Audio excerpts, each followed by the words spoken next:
Europe and the United States seem to be haunted by the ghost of China. At the end of last year, the European Union began hoping that U.S. President Biden would unravel the twisted transatlantic ties left by 4 years of Donald Trump. European diplomats suggested an EU-U.S. Trade and Tech Council, a tech bridge across the Atlantic to better link the world's two largest free markets. The bilateral trade and investment between the European Union and the United States of America is unrivaled. And to preserve this, we discussed that we need to adapt to an even more competitive and more diversified global environment. And therefore, we decided to establish a EU-US Trade and Technology Council. That was EU Commission President Ursula von der Leyen there. Europeans say their idea has quickly morphed into a Trojan horse of sorts, Washington using the TTC, as it's known, as a tool to counter China's growing influence in the tech sector. Now, the council is supposed to meet for the first time next week in Pittsburgh, but that meeting has now been thrown into doubt. Now, that's after the United States, Britain, and Australia formed a new security alliance for the Indo-Pacific region, including the deployment of Australia's first nuclear-powered submarine with U.S. and U.K. technology. That blindsided France, which thought that it had a sub-deal worth over 50 billion euros with Canberra. France says it was stabbed in the back, and it's accused Biden of using Trump-esque tactics. The French ambassador in Washington was recalled to Paris for the first time ever. With all of that, I want you to take a listen to the EU's Internal Market Commissioner, who was speaking to the Atlantic Charter think tank this week. There is indeed a growing feeling in Europe, and I say this with regret, that something is broken in our transatlantic relations. A partnership works when both parties are honest and truthful with each other, when both parties treat each other with respect. And after the latest event, there is, I should say, a strong perception that trust between the EU and US has been just eroded. So it is probably time to maybe pause and reset our EU-US relationship. A pause, a reset. My next guest, he's shaking his head right now. Tyson Barker is head of technology and global affairs at the German Council on Foreign Relations. He also worked at the U.S. State Department. Tyson, it's good to see you again. I want to talk to me, if you will, as a U.S. State Department foreign policy professional. What goes through your mind when a top EU official says that the relationship with the U.S. should be put on pause? Well, we're dealing with a lot of issues, both in Europe and the United States, that are just not going to be paused, quite frankly. Technological development won't pause. Climate change won't pause.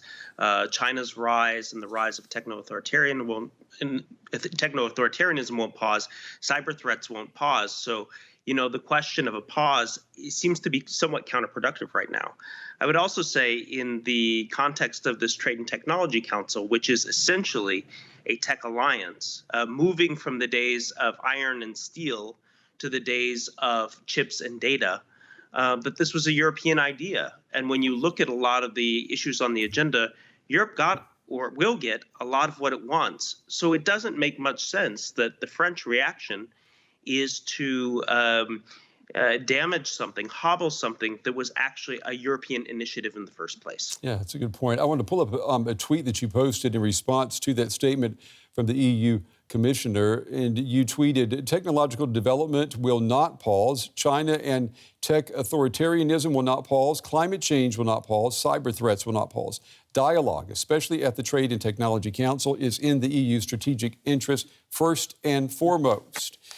So, Tyson, what have your contacts here in Berlin and in the United States told you? Do they share your attitude? Well, first of all, I think there is some good news, and that is that the Trade and Tech Council meeting in Pittsburgh will go forward. And of course, Pittsburgh is a great symbol for the transformation of foreign policy from something that is based in kind of industry, steel, the kind of things that we think about in the traditional world, the First World Wars and, of course, the Cold War, to something much more technologically based, a lot more data based. And in critical technology, Pittsburgh is a great example in robotics and artificial intelligence. And that's how this relationship is trying to rewire itself. From what we're hearing, there's going to be a lot of agreement on risk-based assessments of artificial intelligence, of investment screening and dual-use export controls to techno-authoritarian states, specifically China, dealing with semiconductor, creating strategic interdependence on semiconductor production. So a lot of things that Europe wants. Dealing with disinformation, another thing that Europe really wants to tackle. So making sure that this meeting goes forward is really quite important for Europe. And the French action, while understandable, is questionable in light of the issues at hand. Yeah, and let me ask you about, the China elephant in the room, Europe's reluctance or refusal to wean itself from the Chinese market. This has been a cornerstone of German Chancellor Angela Merkel's foreign policy. The election, is this coming Sunday. Will this China coziness, will it remain and be her legacy?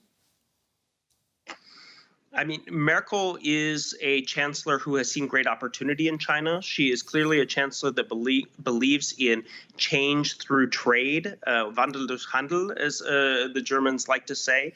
She is the architect of the comprehensive agreement on investment which the European Union negotiated with China. Now, that is held up right now in the European Parliament because of a tit-for-tat sanctions escalation between China and the EU, which basically made this a kind of unpassable, toxic agreement in this current climate, given what's happening in Xinjiang, given what's happening in Hong Kong, etc.